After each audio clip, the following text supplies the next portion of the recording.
Normally when something like that would be it. Like the contestant would just be perspiring, the cameras would all, move in and all the dragons say, "Get off my set, you idiot." And he's like, "Any other questions?"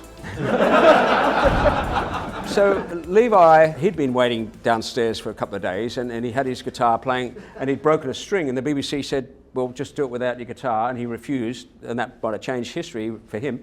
They got a string for him, and he came up and he's like, "Put some music in your food for me. I got the Reggae Reggae Sauce." Music in my food for me, and give me some Reggae Reggae Sauce, at Reggae Reggae Sauce. It's so nice, I had to name it twice. I called it Reggae Reggae Sauce, at Reggae Reggae Sauce. Put some reggae sauce on your list. Thank you. And he comes up and he's got this sauce, a spicy sauce. Everyone's got to try it. So Duncan doesn't like spicy stuff, so he's oot straight away, right? And then I'm like, how do you assess a sauce? You really need to do it like a wine tasting. You want to have, 5 or 6 of them. You want to have some data on what's sold. You want to have some information. I don't know, it tastes okay to me, but it's a sauce, right? Who knows, right? By itself. And it wasn't a lot of money, like relatively. It was like 40,000, I think he was looking for, which is relatively less than a lot of the others. But he's waving around an order. Now, I'm sure everyone here knows that that's a degree of verification. If some independent, someone with money has actually placed an order, they've done their due diligence, they've tested the source, blah, blah, blah, there's commercial progress, that's completely different than if there's no order. That is almost enough for me to go on. But I'm used to being Australian, and I'm used to the metric system, and he's talked about some numbers with his order. And I'm like doing the numbers. I'm like, it's like half a litre per person in the United Kingdom or something. I'm like, and I said, "Levi," I said, "I think you're out by a factor of 1,000 to 1. If you want to find out how to buy a business successfully, get your free business buying toolkit. The link is in the video description below. Although Levi's letter is not a firm order, he's still maintaining this potential deal could generate £16 million, a huge turnover for such a small business.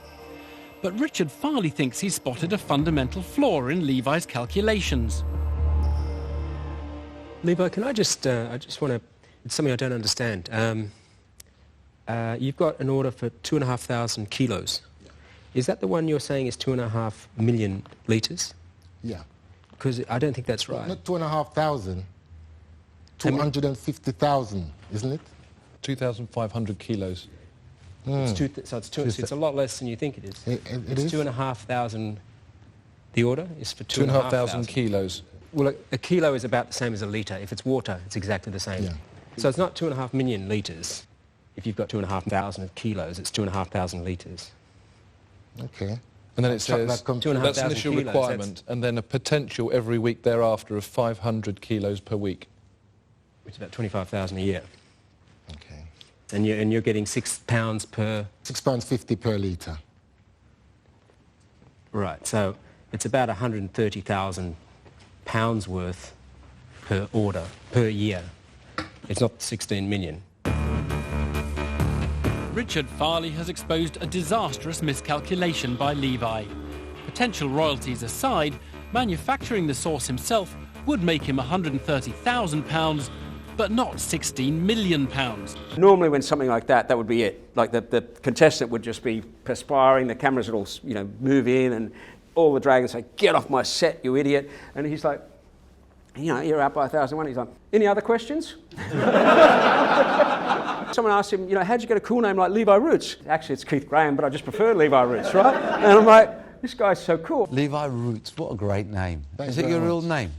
No, it's my pseudonym. My real name is Keith. And then I've looked at my pad the other day, and I was talking to him about it, because, from all those 15 years ago, I looked at my pad, and I wrote, "He is the product, not the source." And I wrote it down, because, you get a bit bored sitting there, you're drawing pictures, not all this intelligent stuff you're writing on your pad. So I write, "He is the product, not the source, therefore invest." I literally wrote it on my pad.